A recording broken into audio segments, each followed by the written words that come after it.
उत्तराखंड के सभी पेंशन भोगियों के लिए इस वक्त की बड़ी खबर, बहुत जल्द बढ़ेगा आपकी पेंशन का पैसा। जी हां, प्रदेश सरकार सामाजिक सुरक्षा योजनाओं में बड़ा बदलाव करने जा रही है और इसका सीधा फायदा लाखों पेंशन धारकों को मिलने वाला है। प्रतिष्ठित समाचार पत्र अमर उजाला में प्रकाशित खबर के मुताबिक समाज कल्याण मंत्री खजानदास ने विभागीय अधिकारियों को साफ निर्देश दिए हैं कि पेंशन बढ़ोतरी के प्रस्ताव तुरंत तैयार किए जाए। सबसे बड़ी और सीधी राहत देने वाली खबर, विधवा पेंशन और दिव्यांग पेंशन को अभी जहां 1,500 रुपए मिल रहे हैं, उसे बढ़ाकर 1,875 रुपए करने की तैयारी की जा रही है। यानी हर महीने पेंशन धारकों को ज्यादा आर्थिक सहारा मिलेगा। इसके साथ ही तीलू रौतेली पेंशन और बौना पेंशन को भी बढ़ाने का फैसला लिया गया है। अभी इन योजनाओं में 1,200 रुपए मिलते हैं, लेकिन अब इसे बढ़ाकर 1,500 रुपए करने का प्रस्ताव तैयार किया जा रहा है। यही नहीं रुकता बदलाव, दिव्यांग भरण पोषण अनुदान जो अभी 700 रुपए है, उसे बढ़ाकर 1,000 रुपए करने के निर्देश भी दिए गए हैं। यानी साफ है कि सरकार का पूरा फोकस इस समय पेंशन योजनाओं को मजबूत करने और जरूरतमंद लोगों तक ज्यादा मदद पहुंचाने पर है।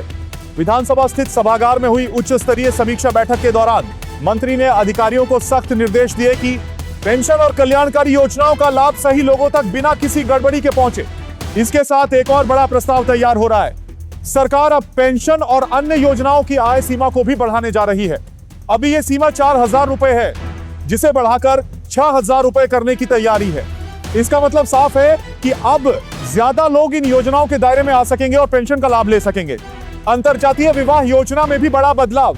अब सहायता की समय सीमा सिर्फ वित्तीय वर्ष तक सीमित नहीं रहेगी, बल्कि इसे 365 दिन यानी डेट टू डेट लागू करने के निर्देश दिए गए हैं। बैठक में मंत्री ने छात्रवृत्ति योजनाओं की भी समीक्षा की और साफ कहा, किसी भी जरूरतमंद छात्र को छात्रवृत्ति से वंचित नहीं रहने दिया जाएगा। सत्यापन प्रक्रिया को और मजबूत बनाने के निर्देश दिए गए हैं। इसके अलावा राजकीय औद्योगिक संस्थानों में नए ट्रेड शुरू करने, अनुभवी शिक्षकों और प्रशिक्षकों की नियुक्ति करने जैसे अहम फैसलों पर भी जोर दिया गया। मंत्री ने डॉक्टर BR अंबेडकर अनुसूचित जाति छात्रावास की समीक्षा करते हुए निर्देश दिए कि मसूरी के बालिका इंटर कॉलेज छात्रावास का पुनर्निर्माण अगले 3 महीने के भीतर पूरा किया जाए और सितंबर से इसका संचालन शुरू कर दिया जाए। साथ ही प्रधानमंत्री अनुसूचित जाति अभ्युदय योजना के तहत चल रही आदर्श ग्राम योजना को बढ़ावा देने की बात कही गई, ताकि जन कल्याण की योजनाएं जमीनी स्तर तक पहुंच सके। राष्ट्रीय वयोश्री योजना के तहत वरिष्ठ नागरिकों को मिलने वाले मुफ्त सहायक उपकरण जैसे छड़ी, व्हीलचेयर, श्रवण यंत्र और चश्मा, इनका ज्यादा से ज्यादा प्रचार प्रसार करने के निर्देश भी दिए गए। दिव्यांग कल्याण योजना के तहत भी 13 जिलों के आधार पर नए प्रस्ताव तैयार करने को कहा गया है।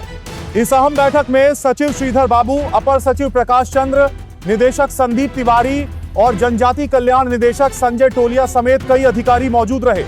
अब सबसे बड़ा सवाल आपसे, क्या सरकार द्वारा की जा रही है पेंशन बढ़ोतरी पर्याप्त है या फिर पेंशन को और ज्यादा बढ़ाया जाना चाहिए?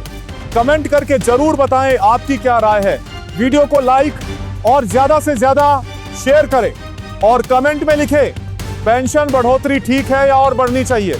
आपकी हर राय हमारे लिए महत्वपूर्ण है। नमस्कार।